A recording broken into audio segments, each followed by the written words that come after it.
we've seen of Bautista this season compared to the last couple of campaigns is that there have been races where the best available to Bautista has been a second or third position. As we said at the top of the programme, just a couple of race wins at venues where he's dominated, certainly last season.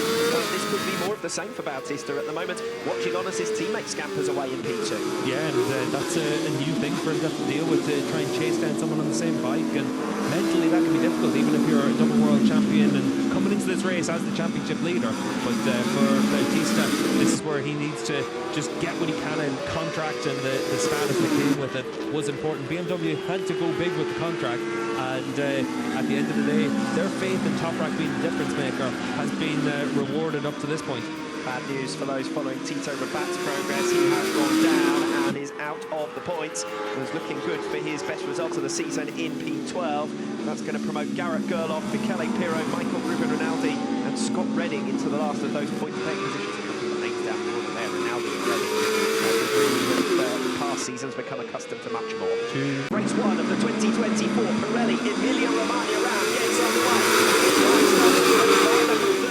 Good jump as well from Álvaro Bautista. Challenges to the inside line into turn 1. He's already alongside teammate Nicolo Bulliger, who's got swallowed up and is going backwards. Gardner leads. He's hit the front ahead of Razgatlıoğlu. Bautista and Bulliger swapping out over third position. Decent launch initially from Andrea Iannone. He's up to P6. Locatelli also coming through on Alex Lowe's, who's down to 7th, with Sam Lowe's now for company in P8. Alex, I think, has got back through now on Andrea Iannone and 7th.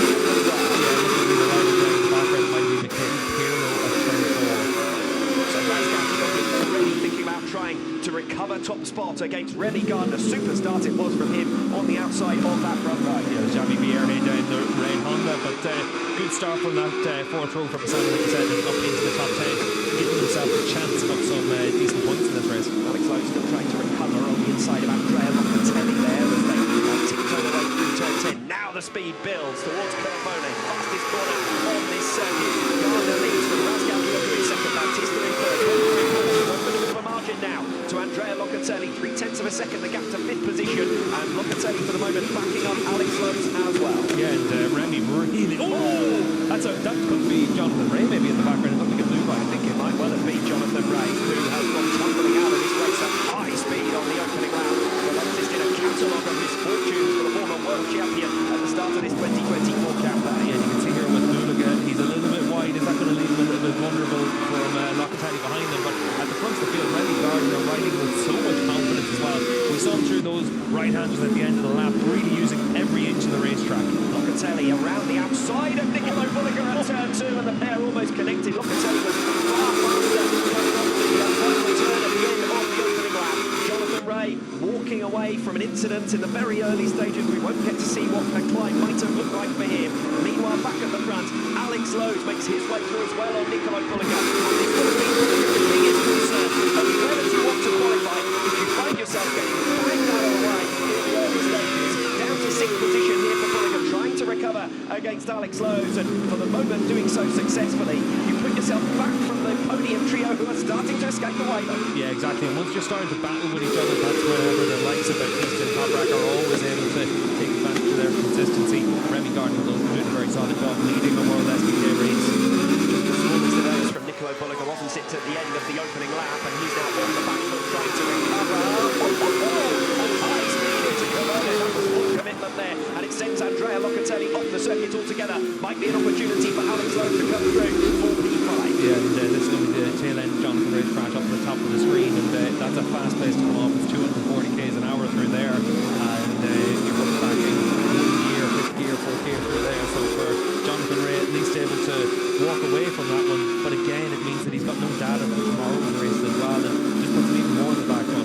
Remy Gardner, who took his first podium position in the Superbike World Championship last time out in Assen, front row start for only the 2nd time in his career, leads the way ahead of Toprak Razgatlıoğlu, continuing that strong form from the Dutch round into the Emilia-Romagna round. Razgatlıoğlu 4/10 to the second back. Bautista up into the provisional podium position for a place on the 2nd row of the grid. Was another great launch from Bautista. Yeah, really good start from Álvaro and able to keep himself in those leading positions, but you got to say right now Remy Gardner is the star of the show, because to be this comfortable out in front of those early laps, that's the key thing, is to put yourself in those positions to give yourself a chance of being able to have a good result, because so often we're just have to make up so much ground in the closing stages of the race. So for Remy, he's now got a chance of being able to keep himself in those podium spots all the way through this race. But Toprak's coming.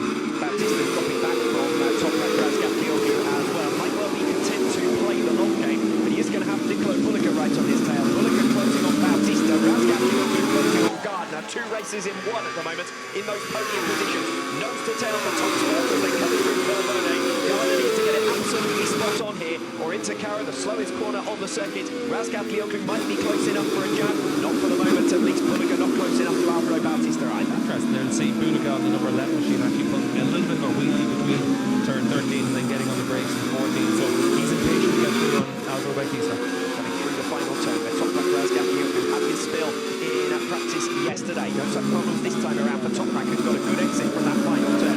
Wants to start another lap. He's already up alongside Remy Gardner in towards turn 1, but can't quite outbreak it. Gardner will have to be cautious not to lose the position into turn 2. He covers the line quite nicely, but for the moment, it's all defence for Gardner. Toprak Razgatlıoğlu on the attack. Let's just remember about Remy Gardner, though, a Moto2 World Champion rider that was able to make the difference in a series that was all basically about being on the same package with the Calix bike back then. So for Remy Gardner, we know how good of a rider he is. He also knows how to win races and World Championships, so he's not going to be phased by having Toprak chase him down.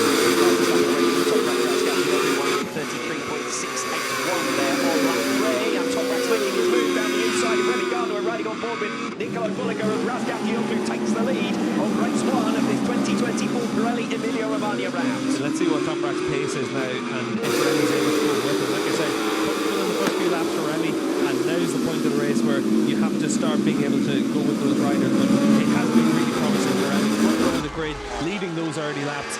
But at the end of the day, he's not the first rider that's going to be attacked by Toprak into turn 8 and come off second well. This is the key to taking opportunity all the way through the race here. This is where we're going to see all the moves.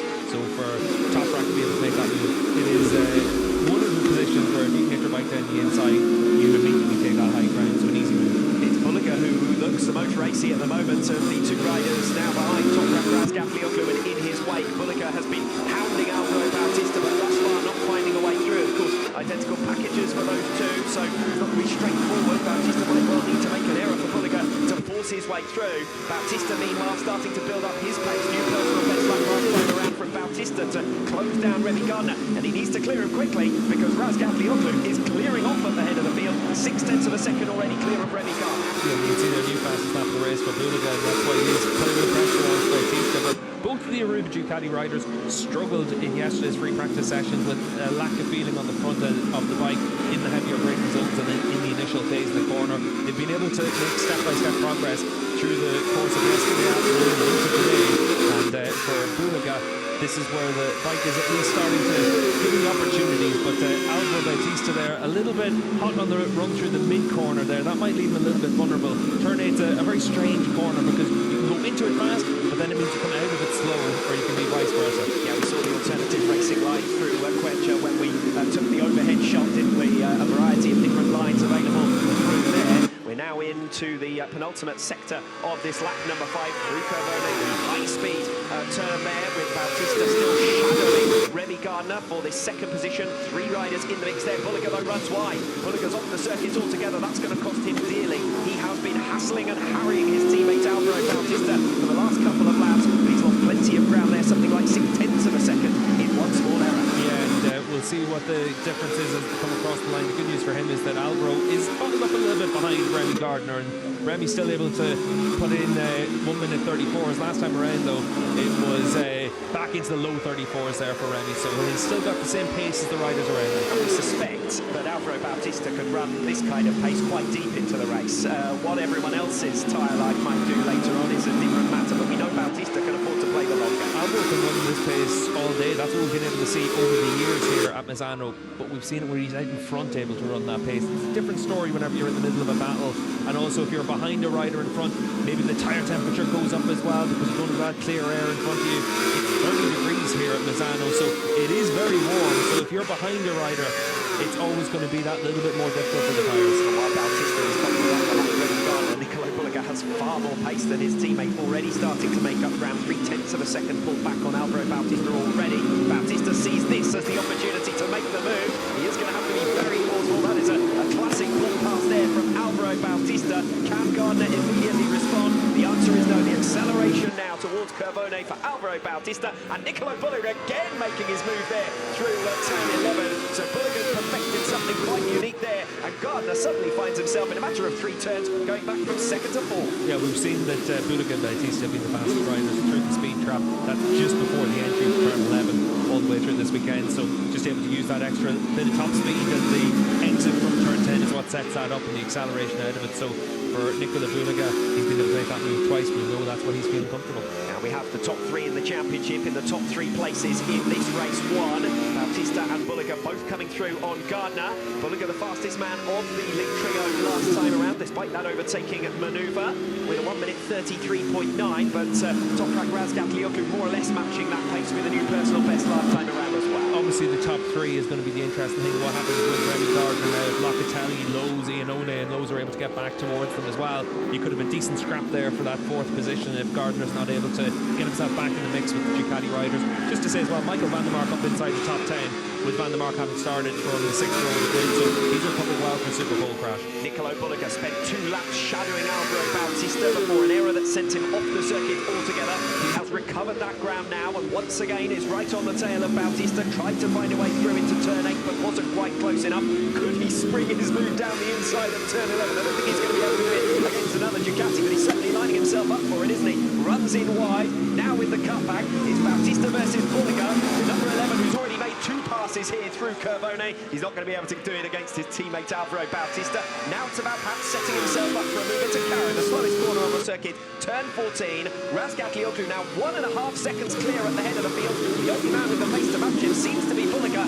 He's tripping over his teammate Bautista once again on lap 7. Yeah, and you can see with Remy Gardner behind them as well, they are bottled up a little bit, and we're not seeing the pace that you'd expect to see from Álvaro Bautista. Still only at 1/3 distance though, so Álvaro, we might well see him come back into it later in the race, but the gap between him and Toprak, it's stretched out to almost 2 seconds now, and it's another half second on this lap that Bautista's lost. He's trying to be defensive against Bulliger, but he just doesn't look comfortable in that corner entry. You see into turn 1 there, he just doesn't look like he's got that normal fluidity that we see from Álvaro whenever he starts to turn into the corner. And Bautista last lap around slower than the likes of Locatelli and Lowe, so that's why they are also coming back into the picture now. Same again there into turn 4 as well, so Bulliger's going to have an easy move. Yeah, Álvaro Bautista a little bit wide, a little bit sluggish. Bulliger picks his pockets in straightforward fashion. That might be the best possible outcome here for the Aruba.it Ducati factory, because Bulliger can now start thinking about hunting down Toprak Razgatlıoğlu. And we like to see whether Bautista will find some pace later on, or whether everyone else's will drop more dramatically than his. But certainly for the moment at least,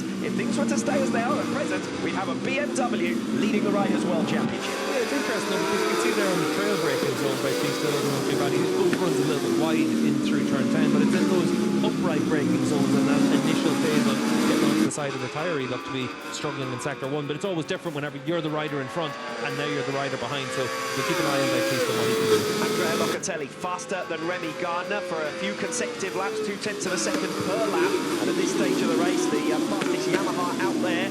So Locatelli with an opportunity quite soon to get through on Remy Gardner and try and hunt down those podium places. That will be a real fillip for the number 55 after a very disappointing Dutch round last time out. For the moment, it's Remy Gardner holding station in that 4th position. So we've got the 2 Ducatis in 2nd and 3rd, of Bulliger and Bautista. We've got the 2 Yamahas behind of Gardner and Locatelli, and then it's Alex Lowe's rounding out your top 6 as Locatelli really almost goes up the back of Remy Gardner there in towards turn 1. Last time around, Toprak the only rider inside the 33 with the new personal best. Bulliger obviously made the move on Álvaro Bautista, and he's about a 10th of a second slower than that. So we'll see if on this lap, with clear track in front of him, if he's able to close down the gap to Toprak. And while you're going through the times, worth mentioning Álvaro Bautista with a 1 minute 34.9, so a second loss to Toprak Razgatlıoğlu. The gap is already 0.8 of a second to Nicolo Bulliger, 2.6 to top spot of Toprak Razgatlıoğlu. Yeah, Álvaro, like you said, doesn't look comfortable out there, but it is a long race here, and he's had so much success here in the past that we'll wait and see if it comes back to him. But as it is right now, it does look like it's just starting to stretch out at the front, and Toprak with 2 seconds in hand. You don't see Toprak lose from a lead like that too often. It's not totally out of the ordinary for what we've seen of Bautista this season compared to the last couple of campaigns, is it? There have been races where the best available to Bautista has been a 2nd or 3rd position. As we said at the top of the programme, just a couple of race wins at venues where he's dominated, certainly last season. This could be more of the same for Bautista at the moment, watching on as his teammate scampers away in P2. Yeah, and that's a new thing for him to have to deal with, to try and chase down someone on the same bike, and mentally that can be difficult, even if you're a double world champion and coming into this race as the championship leader. But for Bautista, this is where he needs to just get what he can out of this race. This is about grinding out a podium and making a step for tomorrow. The rest of the field starting to thin out somewhat at this stage. Andrea Locatelli closing down on Remy Gardner, but lost a little bit of ground midway through that previous lap. First flying lap there with clear air in front of him, booted at 4/10 of a second faster than Toprak. Locatelli clips the back of Remy Gardner going into turn 2. He had half committed to the move. He was too close to Gardner to bail out of it. Remy Gardner doing well to stay on. Locatelli's momentum now for turn. Alex Lowe sensing an opportunity to try and get on terms. If he can carry his momentum nicely, there might be an opportunity in towards turn 8. The race for 4th position reignited as Andrea Locatelli clips his own teammate and one rider to the next. Yeah, you can see into the Toprak side of the BMW pit box there as well, and a few worried faces, but I'd imagine that's just the accountants department there for Mark Bongers that's been on the phone to him, because they've got a rider now with Toprak that they expect to be able to do things like this, to win races in Ducati's home ground, places where Álvaro Bautista has been so strong over the last few years. Toprak just brings that confidence to a team, and he's got a lap to go after this one, and he just looks so composed on the bike. Even when the bike moves around as much as it does underneath him, he's the rider that makes the difference. Yes, you've got to hope that when they were setting the win bonuses, they were more optimistic of Toprak's chances than many up and down this paddock, because he was moving to a manufacturer that was in the bottom 2 in the Manufacturers' Championship last season. He's turned things around for BMW and looks set to become a championship leader. Yeah, once Toprak got onto the bike, you could see that it was going to be okay for him. He was going to be able to ride it like he needed to. But this time last year with Misano, whenever it had all been confirmed, this was the first round back for Toprak to talk to the media about leaving Yamaha, going to BMW. And obviously, the contract and the status that came with it was important. BMW had to go big with the contract, and at the end of the day, their faith in Toprak being the difference maker has been rewarded up to this point. Bad news for those following Tito Rabat's progress. He has gone down and is out of the points. It was looking good for his best result of the season in P12. That's going to promote Garrett Gerloff, Michele Pirro, Michael Ruben Rinaldi and Scott Redding into the last of those point-paying positions. A couple of names down the order there. Rinaldi and Redding have past seasons become accustomed to much more. 2 former factory Ducati riders on the Aruba official team, and they're now scrapping it out for points at what had been one of the rounds, but they always expected to come and be competing at the sharp end. Yeah, it just goes to show you don't want to be moving on from the Ducati factory team, do you, in any hurry? Michael Ruben and Aldi stepping to independent machinery this season. It has not worked out for him with Moto Corsa. Scott Redding struggling is going to pick up just the last points-paying position. Into the final sector now then for Toprak Razgatlıoğlu. This when he had this film yesterday, safely negotiates the final turn. Toprak Razgatlıoğlu, a winner in Catalonia, a winner in the Netherlands, and a winner in race 1 of the Emilia-Romagna round to take the championship lead for BMW for the first time in over a decade. Toprak Razgatlıoğlu dominates the first race of the weekend in Misano, 1.8 seconds ahead of Nicolo Bolliger at the checkered flag, and his main title rival Álvaro Bautista relegated to 3rd, relegated to 2nd in the series standings. Razgatlıoğlu leads us with a 3-point advantage. And for